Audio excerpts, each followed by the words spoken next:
ছাত্র ফেডারেশনের সাধারণ সম্পাদক, তিনি বলেছেন যে অবিলম্বে মিরপুরের শাহলের মাজারে হামলাকারীদের বিচার করতে হবে এবং অন্তর্বর্তী সরকারের আমলে প্রতিটি দঙ্গলবাজির ঘটনার সুষ্ঠু তদন্ত এবং বিচার করতে হবে।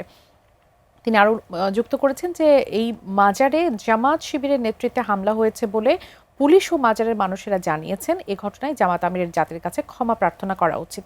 আমি আপনার কাছে একটু জানতে চাইবো, আমাদের স্বরাষ্ট্রমন্ত্রী ক্ষমতায় যখন বিএনপি চলে এলো তখন তিনি বলেছেন যে আজকের পর থেকে আসলে আর মাজারে হামলার মতো ঘটনা ঘটবে না, বা মব সন্ত্রাসের কথা তিনি যেটি বলেছেন যে সেটি আর ঘটবে না, কিন্তু তারপর আমরা দেখছি সেটি আসলে বন্ধ হচ্ছে না। এই কারণটা তো খুবই যৌক্তিক, মানে কারণটা তো খুব স্পষ্ট। তো কারণটা একদম স্পষ্ট করে বললে দুটো, একটা হচ্ছে রাজনৈতিক, আরেকটি হচ্ছে সরকার তার যে চেষ্টা, সে চেষ্টার ঘাটতি। আমি স্পষ্টতই বলতে চাই, কারণ আপনি এটা যেমন মনে করেন যদি কুষ্টিয়ার হামলাটা যে হয়েছিল আপনি মনে করে দেখেন, ওই হামলাটার যদি আপনি দ্রুত কোনো বিচার ব্যবস্থার মধ্যে নিয়ে আসতে পারতেন, প্রক্রিয়া ব্যবস্থা নিয়ে আসতে পারতেন। আমার যতটুকু মনে পড়ে কুষ্টিয়ার ওই হামলাটাতে কিন্তু আপনার স্থানীয়দের লোকজনকেও পাওয়া যাচ্ছিল না যে মামলা করবে, মানুষ এতটাই ভীত সশস্ত্র, এবং পুলিশও বাদী হয়ে কিন্তু মামলা করতে পারতো, সেটিও মানে ওইভাবে করা হয়নি। তাহলে ওই ঘটনাটার আপনি কিন্তু কোনো ধরনের কোনো ইনিশিয়েট যখন নিলেন না, তখন খুব স্বাভাবিকভাবেই আপনার এই ঘটনাটিও আসলো। এবং ঘটনাচক্রে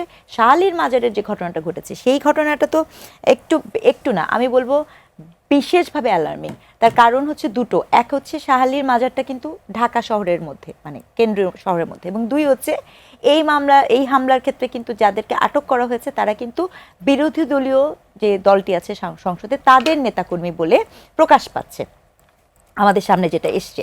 এখন ঘটনা হয়েছে যাদেরকে ধরা হয়েছে, এখন সত্য মিথ্যা তো আইনের ব্যাপার, কিন্তু প্রশ্ন হচ্ছে যেমন মনে করেন আমি এটাও দেখছিলাম যে ওই এলাকার এমপি মহোদয়ও কিন্তু বিরোধী দলের, আরমান সাহেব, এবং উনি বলছেন যে উনি এই হামলার সময় কিন্তু পুলিশকে ফোন করেছিলেন, আবার পুলিশের আইজিপি বলছেন যে কোনো ফোনই আসেন না।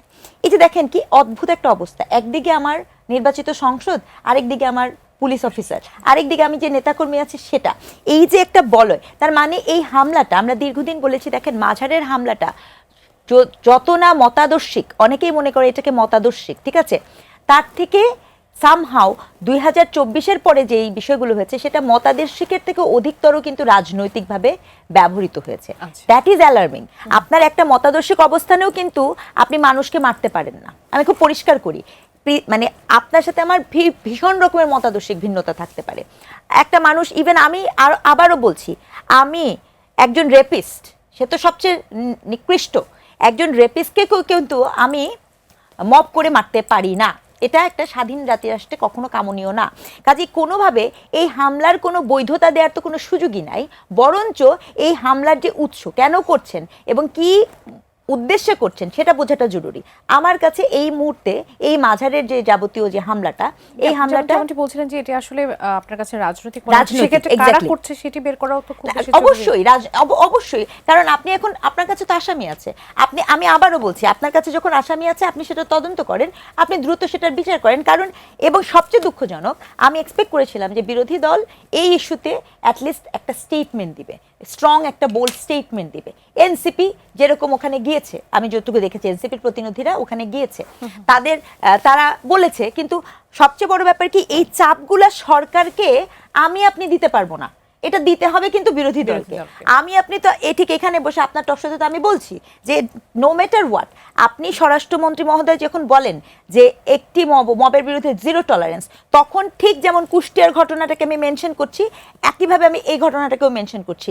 কারণ হচ্ছে এটি শুধু মব ভায়োলেন্স না, এবং এটি মব সন্ত্রাসও না, এটার সাথে মবের কোনো যুক্ততাও নেই। মিডিয়াকেও আমি সতর্ক করছি, এই মাঝারের হামলাগুলা পরিকল্পিত রাজনৈতিক হামলা।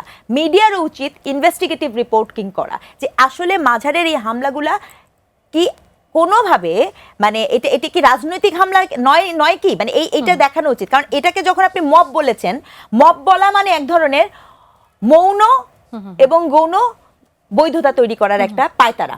এই জায়গাটাতে আমি তিনটা পক্ষকে সতর্ক করতে চাই।